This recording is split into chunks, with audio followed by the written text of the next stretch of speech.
Ako sa staráme o zdravie nášho mozgu? Naše kognitívne zdravie je v dnešnej náročnej dobe veľmi dôležité.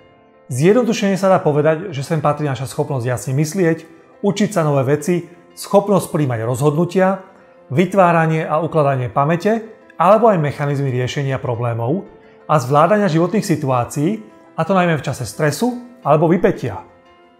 Takže je to v podstate naša schopnosť vykonávania každodenných činností a zvládania týchto činností. Kognitívne zdravie je len jedným z aspektov celkového zdravia nášho mozgu. Bežnou alebo mylnou predstavou je, že zhoršujúce sa alebo zlé kognitívne zdravie nás ovplyvňuje až v neskoršom veku. Je pravda, že problémy súvisiace s vekom, ako je závodlivosť alebo znížená schopnosť zvládať nové úlohy, a teda ochorenie ako je demencia pri známej Alzheimerovej chorobe, sú sprevádzané aj poklesom kognitívnych funkcií. Na svete sa každé 3 sekundy u jedného človeka rozvinie demencia. V roku 2020 bolo na svete viac ako 55 miliónov ľudí s demenciou. Predpoklady hovoria, že toto číslo sa každých 20 rokov takmer zdvojnásobí a v roku 2030 dosiahne 78 miliónov a v roku 2050 až 139 miliónov ľudí.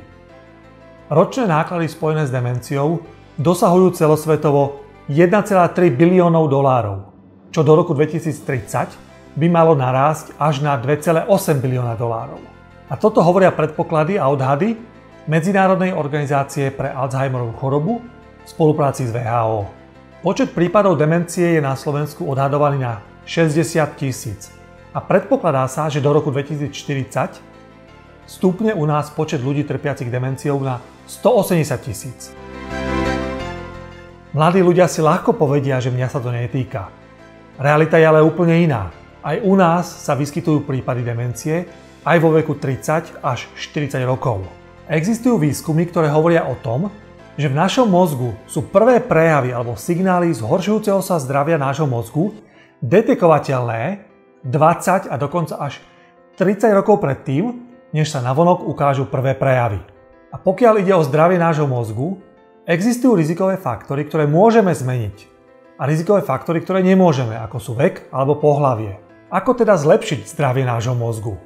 Aké máme možnosti ovplyvniť zdravie nášho mozgu vlastnou činnosťou? Existuje množstvo modifikovateľných rizikových faktorov, na ktoré máme aj svoj vlastný vplyv. Medzi významné faktory alebo oblasti patria následovné. Efektívne zvládanie stresu. A tiež cieľom je znížiť úroveň stresu, ktorému sme vystavení. Aktívny fyzický pohyb alebo fyzická námaha. Zdravá a vyvážená strava. Medzi najlepšie jedlá určite nepatrí fast food alebo všeobecne rôzne formy processed foods, vysoko spracovaných jedál. Ďalej obezita, čo samozrejme súvisí okrem iného aj s pohybom a tiež so stravou. Diabetes alebo vysoký krvný tlak. Dostatok a kvalita nášho spánku. Ale aj dobré vzťahy a aktívna sociálna interakcia. Taktiež emocionálna stabilita, emócie, ktoré zažívame. Veľmi dôležité je udržiavať našu myseľ v aktivite, čiže učiť sa nové veci a inovovať, tzv. Cognitive engagement, čiže aktívne rozvíjanie aktivity nášho mozgu, challenge your brain. Náš mozog potrebuje výzvy, aby sme sa vyhli stagnácii. Ďalšou silnou oblasťou alebo veľkou oblasťou je alkohol a nikotín. Dokonca náš duševný stav. Významným faktorom je napríklad depresia, ale tiež aj obmedzenie času stráveného pred obrazovkou, a to najmä v čase pred spaním. Okrem všetkého, sedavý životný štýl, sedentary lifestyle, a to nie len v domácom prostredí, ale aj v pracovnej oblasti. Napríklad home office bez pohybu nie je až taká výhra, ale ani open space, kde častokrát jediná forma pohybu je skočiť si na cigu, a to ešte k tomu aj výťahom, alebo medzi tým nejaká káva, alebo nejaká čokotyčinka, alebo iná sladká forma doplnenia cukru.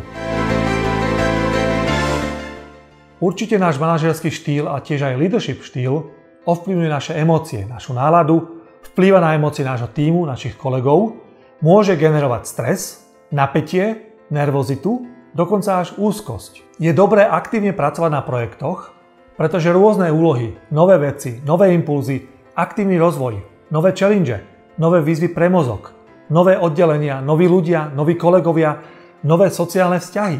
kontakt s vecami, s ktorými nepríde človek do kontaktu len v rámci svojho štandardného oddelenia. To všetko prospieva zdraviu nášho mozgu. Ale na druhej strane preťaženie a stres. To nie sú úplne ideálne podmienky, ktoré vznikajú na projektoch a preto sú projektové nástroje a procesy pri riadení projektov tak dôležité. Samozrejme s podporou nových social skills, čiže zručností získaných počas práce na projektoch. Lepšie manažerské zručnosti sú prostriedkom k lepším firemným výsledkom, plneniu firemných cieľov, ale aj k nášmu zdraviu, dlhodobej udržateľnosti našej vysokej výkonnosti a inovovaním seba samého benefituje naša firma, ale benefituje aj naše zdravie a vo výsledku kvalita nášho života.